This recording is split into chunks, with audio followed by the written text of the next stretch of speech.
Bonjour à tous, dans cette vidéo, nous allons apprendre à faire des comparaisons, donc à résoudre des systèmes d'équations par la technique de comparaison. N'oubliez pas de vous abonner si ce n'est pas déjà fait. Ça aide ma chaîne à être découverte par différents étudiants du Québec.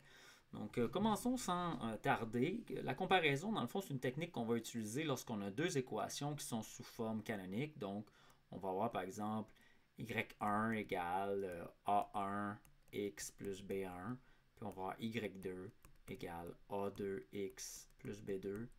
N'oubliez pas que le A ici, parfois, là, je vais écrire M1x plus B1, puis Y2 égale M2x plus B2. Dans le fond, ça, parfois je vais écrire A, des fois je vais écrire M.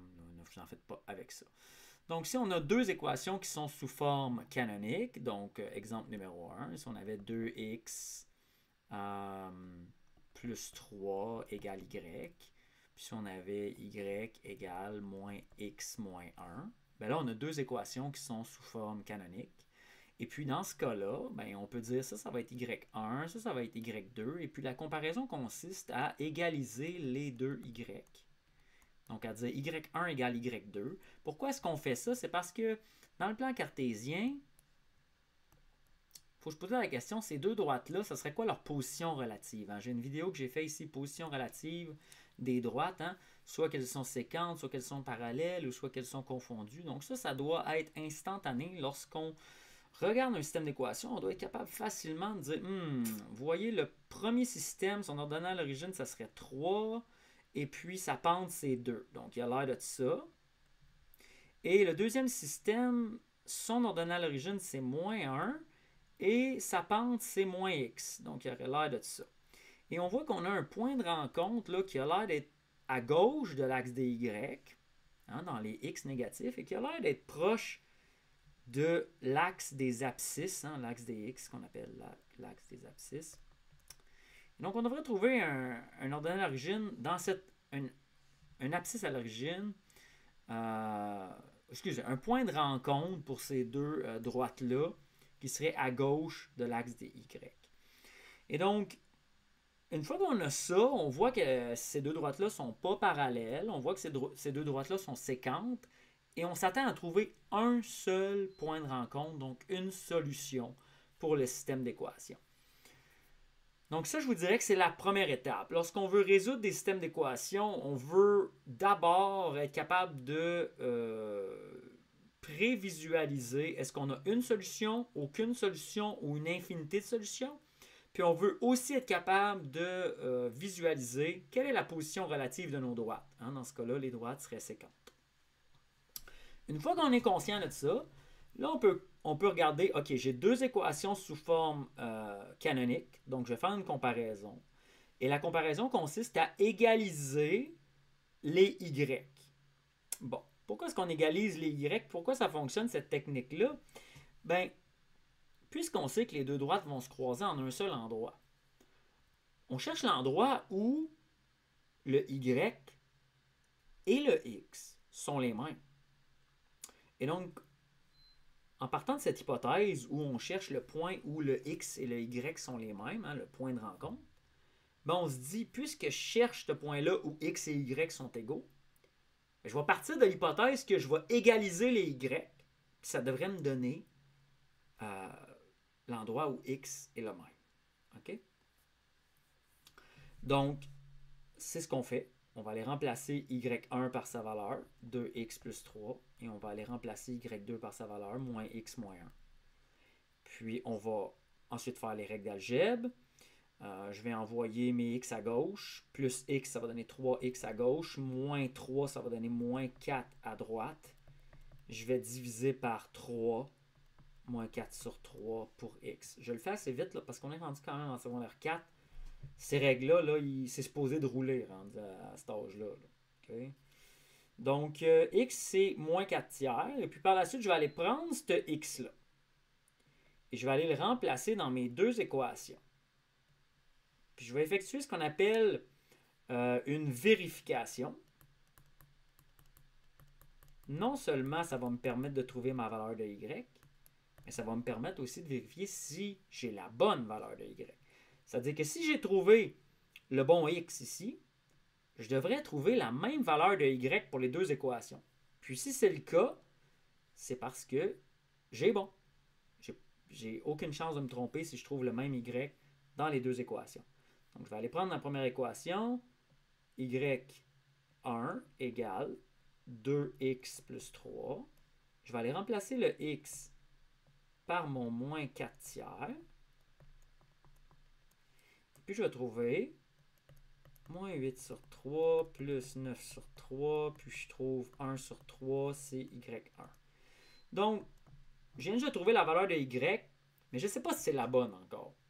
C'est probablement la bonne, à moins que j'aie fait une erreur de calcul. Pour être certain que c'est la bonne, je vais aller dans y2. Bon, y fait dur un peu, on va le réécrire. Je vais écrire l'équation y2 qui se trouve à être moins x moins 1. Je vais aller remplacer par la valeur de x, qui est moins 4 tiers. Vous voyez que lorsque je fais une substitution, j'ouvre une parenthèse. Et donc, ça va donner 4 tiers. Moins 1, c'est moins 3 sur 3. Et puis, je trouve 1 tiers.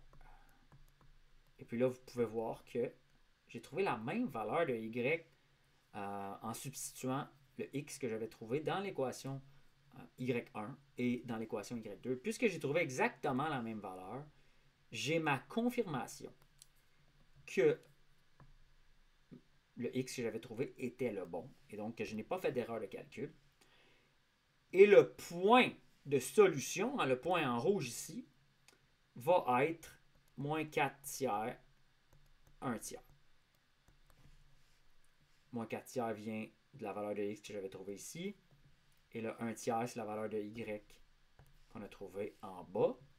Et puis, vous vous souvenez qu'on avait fait une représentation graphique approximative. Si on regarde, le x vaut environ moins 1 et le y vaut presque 0. Donc, ça a beaucoup de sens. À 1 tiers, c'est très proche de 0 quand même, là. Donc, ça a beaucoup de sens avec la représentation graphique approximative qu'on avait faite. Et donc, si vous travaillez de cette manière-là, là, je sais que ça a été notre premier exemple. Dans le deuxième, on va être un peu plus structuré. Si vous travaillez de cette manière-là, vous allez toujours avoir 100%. Okay? Donc, on va faire un deuxième exemple. Maintenant qu'on a vu là, rapidement comment travailler, on va faire un deuxième exemple un peu plus structuré. Donc, imaginez que vous avez l'équation y égale moins 2 cinquièmes x plus 3 cinquièmes. Qu'on a l'équation y égale 1 tiers x plus 1. Donc, on a deux équations ici. On va aller identifier l'équation première comme étant y1. L'équation numéro 2, on va l'identifier comme étant y2. On dénote qu'on a deux équations sous forme canonique, donc la même variable est isolée, ce qui veut dire qu'on va faire une comparaison. Puisqu'on fait une comparaison, on veut faire y1 égale y2, puisqu'on cherche le point de rencontre, c'est-à-dire le point où les y sont égaux. Les x vont être égaux aussi, mais les y, c'est ce qu'on a comme variable isolée. Donc, on va faire y1 égale y2. On va les remplacer par les équations respectives. Donc, moins 2 cinquièmes x moins 3 cinquièmes égale 1 tiers. Puis là, j'ai mis des fractions pour vous montrer comment on travaille avec les fractions en même temps. Et donc là, je me retrouve avec cette équation-là. J'ai plus de y, j'ai juste x. Donc, je dois isoler x dans cette équation-là. Je vais envoyer toutes les x du même côté. Là, j'ai le choix. Hein. Je peux les envoyer à gauche ou à droite. Je vais les envoyer à gauche. Je vais envoyer les non-x à droite, donc les termes constants à droite. Puis là, je vais me retrouver à avoir quelque chose comme moins 2 cinquièmes x moins 1 tiers x. Hein. J'ai envoyé le x l'autre bord, il change de signe. Va être égal à 1 plus 3 cinquièmes. Donc, vous voyez comment c'est rapide. En gros, je fais juste regarder ce que j'ai ici. Je l'écris l'autre côté avec un signe qui est inverse. Même chose, mon 1 tiers, je vais l'envoyer de côté, je regarde qu'est-ce que j'ai, je l'écris de l'autre côté avec un signe qui est inversé. C'est pas plus difficile que ça, là, faire la règle de la balance, faire de l'algèbre. Vous devriez développer cette routine, rendue en secondaire 4. Hein. C'est pas comme si on commençait à faire ces démarches-là. Ça fait au moins 2 ans qu'on fait ça, normalement. Donc, après 2 ans, là, ça devrait clencher. Là, on a des fractions. Ça, on fait ça depuis le primaire. Ça ne devrait pas trop être compliqué. On va trouver le PPCM, plus petit commun multiple. Donc, dans ce cas-là, ça va être 15. Et donc, je vais aller multiplier par 3 en bas et en haut. Et ici, je vais multiplier par 5 en bas et en haut. En multipliant par 3 sur 3, c'est comme si on multipliait par 1, ça ne change pas la valeur de la fraction. Et en multipliant par 5 sur 5, c'est comme quand on multiplie par 1, donc ça ne change pas la valeur de ma fraction. Mais ça va me permettre d'avoir des fractions qui vont être sur le même dénominateur. Donc, moins 6 sur 15x et moins 5 sur 15x. L'autre côté, je vais faire la même chose. Donc, fois 5 fois 5. Vous voyez que je prends bien les raccourcis. Puis c'est correct de faire ça. Donc, on se trouve à avoir 8 sur 5 de l'autre côté. Puis ici, on se trouve à avoir moins 6 moins 5, ce qui fait moins 11x sur 15, égale 8 sur 5. Et maintenant, il nous reste simplement à isoler x. Une façon d'isoler x, c'est d'y aller en deux étapes. Puisque j'ai un divisé par 15, je vais aller faire fois 15. Ça va nous canceller cette affaire-là. Il va rester moins 11x égale. Puis ici, le 5 peut venir diviser le 15 qui va devenir un 3. Et donc, on va se trouver à avoir 24. Et je n'ai plus de dénominateur. Et par la suite, je vais diviser par moins 11. Ça va nous donner x égale moins, je monte le moins en haut, moins 24 onzième. Une fois que j'ai trouvé mon x, je dois trouver mon y. Donc, je vais aller dans mon équation numéro 1, y1. Je vais écrire cette équation qui est moins 2 cinquièmes x moins 3 cinquièmes. Moins 2 cinquièmes x moins 3 cinquièmes. Je vais aller remplacer par la valeur de x que j'ai trouvée.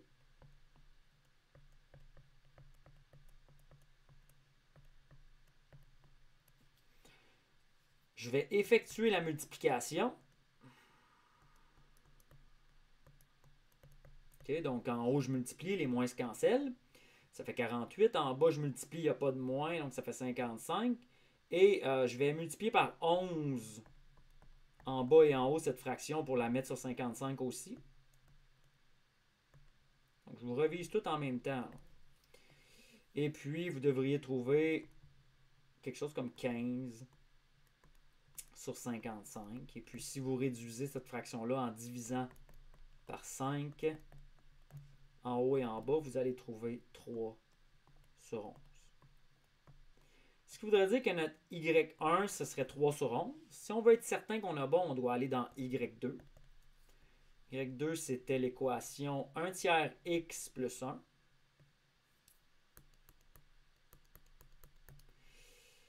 Notre x, c'est moins 24 onzièmes. Donc, 1 tiers moins 24 onzièmes plus 1. Donc, encore une fois, on va faire la multiplication. Multiplier en haut, multiplier en bas, ça fait moins 24 sur 33. 1, c'est 33 sur 33. Puis moins 24 plus 33. Vu qu'ils sont sur le même dénominateur, hein, on peut additionner en haut. Ce qui devrait nous donner 9 sur 33. Et puis là, on va aller diviser par 3 en haut. Divisé par 3 en bas, on va trouver 3 sur 11. On va aller vérifier. Oh, vous voyez, 3 sur 11. 3 sur 11. Qu'est-ce que ça nous dit, ça?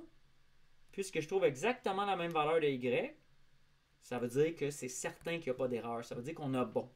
Et donc, quand ça arrive dans l'examen, on a fini notre vérification. Hein. Ça, c'était la vérification. On va l'écrire ici.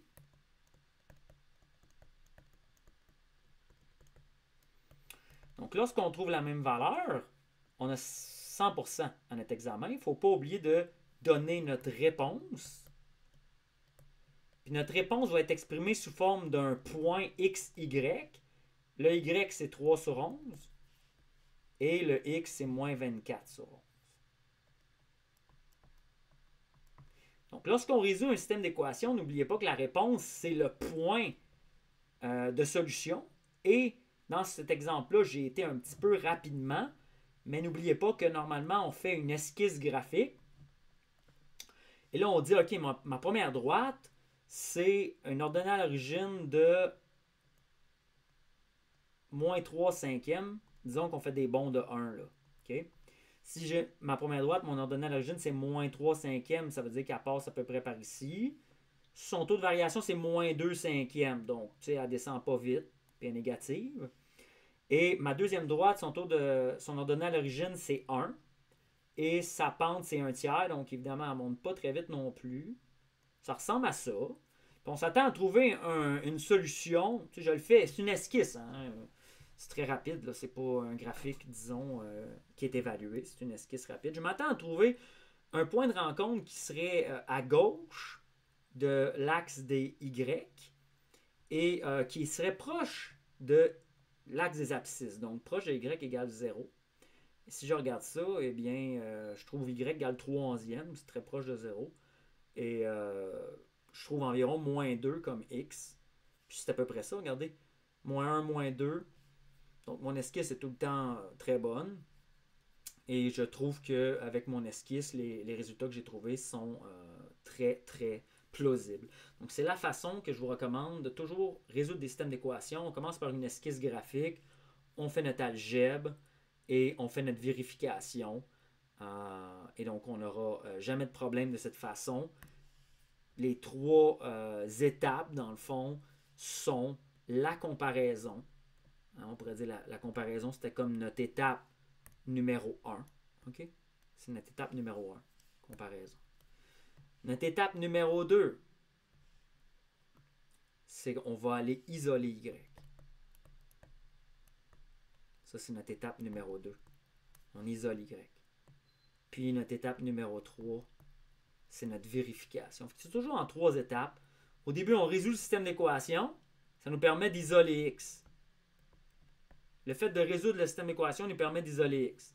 Une fois qu'on a résolu le système d'équations, dans ce cas-ci, c'est par comparaison. Après, il faut isoler Y. Mais le Y qu'on trouve, on n'est pas sûr s'il est bon tant qu'on ne l'a pas vérifié en allant le trouver dans l'autre équation. Puis là, une fois qu'on a les deux réponses qui sont égales, on est sûr qu'on a bon. Et tout bon étudiant qui veut avoir 100% va faire une esquisse graphique. Okay? Ça devrait pas mal être la première chose que vous faites. Mais si jamais vous ne le faites pas au début, vous pouvez le faire à la fin, lorsqu'il vous reste du temps pour reviser. Et donc, c'était ma capsule sur la comparaison. Si jamais vous avez des questions, n'hésitez pas à les mettre en commentaire. N'oubliez pas de vous abonner. Dans la prochaine vidéo, on va travailler un petit peu la substitution.